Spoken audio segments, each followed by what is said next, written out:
เฮาเฮาเบิ่งโลดเด้อเฮาเบิ่งเข้ามาในแก่นว่าอัตถิอัตโนนาโถนี่เรื่องทำเรื่องทุกอย่างนั่นแหละตั้งแต่เฮาเกิดมานี่ตัวเองต้องเป็นที่พึ่งของตนเองให้ตัวเอาถ้ำเป็นที่พึ่งนะจงเอาถ้ำนั่นแหละเป็นตะเกียงเอาถ้ำนั่นแหละเป็นแสงสว่างสุตตะมาจะปัญญาเมื่อได้ยินได้ฟังเราก็เกิดความรู้ความเห็นตามความเป็นจริงได้เกิดความรับรู้ในสิ่งทั้งหลายทั้งปวงเรื่องว่าสุตตะมาจะปัญญาเมื่อเฮาได้เกิดความรับรู้มีการเปรียบมีการเทียบตามความจริงแล้วเฮาก็ใช้ชีวิตแบบบ่ประมาทแล้วก็ระมัดระวัง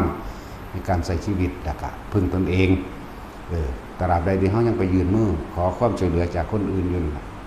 ตามนั้นเฮาก็บ่เป็นอิสระนะฉะนั้นตรงเป็นตัวของตัวเองโดยเอาถ้ำนั่นแหละเป็นไงนะบอกเวลามีเรื่องเวลามาถ้าองค์ใดก็สร้างจะไปอ้างว่าหุ่นจักผู้นั้นหุ่นจักผู้นี้เขาสิจัดการให้เขาบ่จัดการให้หรอกเขาก็ย่านเขาตกจากตำแหน่งคือกันเขาก็มีตำแหน่งไว้ค้ำประกันงานเขาไว้ถ้าเลี้ยงลูกเลี้ยงแม่เขาหรือไว้ถ้าป้องกันลูกเมียเขาผัวเขาแม่นบ่แท็กซี่ของว่าบ่มีผู้ใดเอาตัวเองมาป้องกันผู้อื่นเด้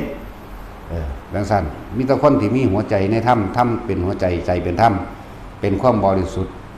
แบบตายเพื่อผู้อื่นได้นะมีความทุกข์ของคนผู้อื่นนั่นแหละคือภาระของเราแต่เราไม่ได้ทุกข์กับเขาแต่ว่าเป็นความสุขเป็นความอิ่มที่เราได้ทำนี่ตั้งหากเด้คนจังสี่ได้จังเหตุจังสามารถรองรับคนอื่นได้คนที่มีจิตใจแบบนี้ความรู้สึกแบบนี้เด้ความรู้สึกที่ความทุกข์ของเขาคือความทุกข์ของเราความทุกข์ของเขาคือภาระของเราที่ต้องเข้าไปแก้ให้หรือช่วยเหลือแบ่งปันเด้ถ้าบ่มีหัวใจแบบนี้ความรู้สึกแบบนี้เฮ็ดบ่ได้มันมีทางนั่นแหละแม่นบ่ฮู้จักกันเลยเด้จักว่าล่ะบ่ฮู้จักกันเลยเฮาก็ออกปกป้องหรือเป็นภาระให้หรือช่วยเหลืออะไรแบ่งปันพึ่งพาซึ่งกันและกันได้ใช่ป่ะล่ะนั่นแหละจังซั่นบ่มีความรู้สึกแบบนี้ใจแบบนี้อย่าหวังเวลาเกิดเรื่องมาสิได้พ้นโทษพ้นปีพ้นเอกสิได้มันลงมาซอยมีบ่มีนั่นแหละจังหวังบ่เป็นตาซอยไผได้เฮาเนาะ มันเป็นตาเฮ็ดแต่นำคนที่เขามาเฮ็ดรวมกันกับพ่ออันอื่นๆบ่ได้เกี่ยวกับซอยแมงดอก นั่นแหละมันเลยเกิดกลายเป็นเฮ็ดให้เห็นแก่ตัวเพราะว่าเวลาเกิดเรื่องเกิดราวมาบ่มีผู้ใดออกมาปกป้องกัน